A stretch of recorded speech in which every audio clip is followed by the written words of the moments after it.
It looks like you actually have some support here at 455. You got a little bit of support here on the SPY at 455. And then your next level's of $5 lower, down about 450. Okay. Now, the next thing I wanted to go over was the SPY. You guys remember this morning? What did I say this morning, straight out the gate, about the SPY? I drew these two beautiful lines. These two amazing artistic lines. Why in the hell did I pick 454.38? Who's going to pick that as a low on the SPY? Or a bounce area on the SPY? Why are you picking 454.38? Why not 455? That's the technical level. That's where everybody's going to be buying. Why 454.38? Why are we bouncing off that level? Anybody answer that? Anyway, why did I pick these two levels?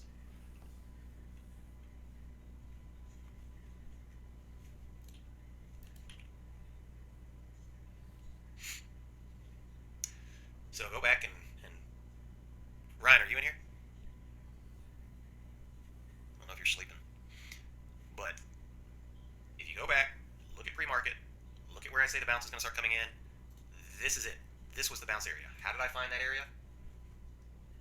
I simply scrolled back and I found the VP of the previous days. That's it. Right here. Right, it's clean as day. And what do I tell you? The first time it hits, there's going to be a bounce somewhere between 454.38 and 455. On TC2000, VP is included. I mean, pre-market is included in the VP. So this morning, when we had this price action, right? You can see it. And you remember I said, hey, we're coming right into this thing. So in my mind, the reason I was willing to play the SPY for a bounce straight out the gate is because worst case scenario is I'm buying here, I'll buy again here, 450, 470-ish, and then I'll buy again here. And we're going to bounce. High statistical chance we're going to bounce. If it doesn't work, I stop out. Great. I take loss. That's fine. But I'm going to win this trade. It's going to bounce in here between 80 and 90% of the time. Now, whether I execute it correctly, like on Tesla, or not, that's the real question. And on this one, I did. I executed it perfectly. Okay, guys. Closing up shop here Friday, December 8th, about 3:35. And, our SPY absorption play that we did on Monday worked perfectly.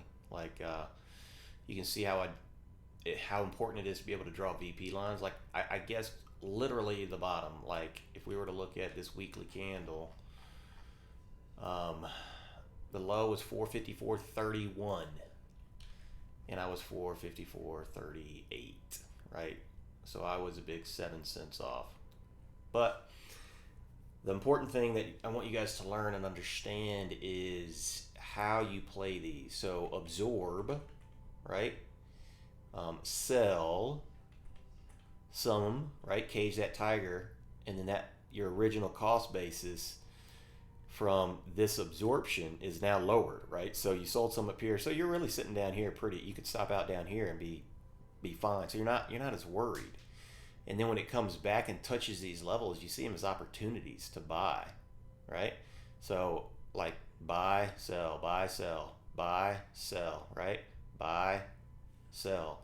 And so for me, what I'm going to be doing on this is, again, I don't know what next week's going to bring, but we've got a really bullish candle this week again. I was completely wrong. I thought we would have a little bit of a sideways red week, but man, we're finishing up strong today.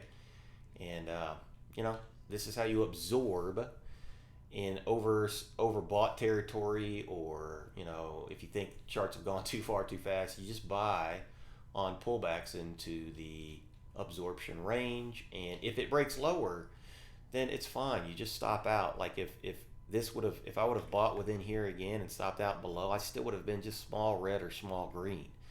But it worked once, it worked twice, it worked there too. But again, if this one didn't work, or if you didn't even feel like taking this one, if you wanted to just say let it come down here, and if it comes down here, then I'm stopping out. You're still fine because you took a little bit of profit out.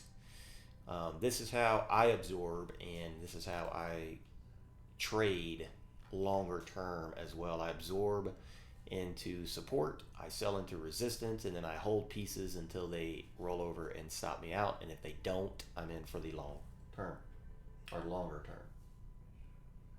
All right. Take care.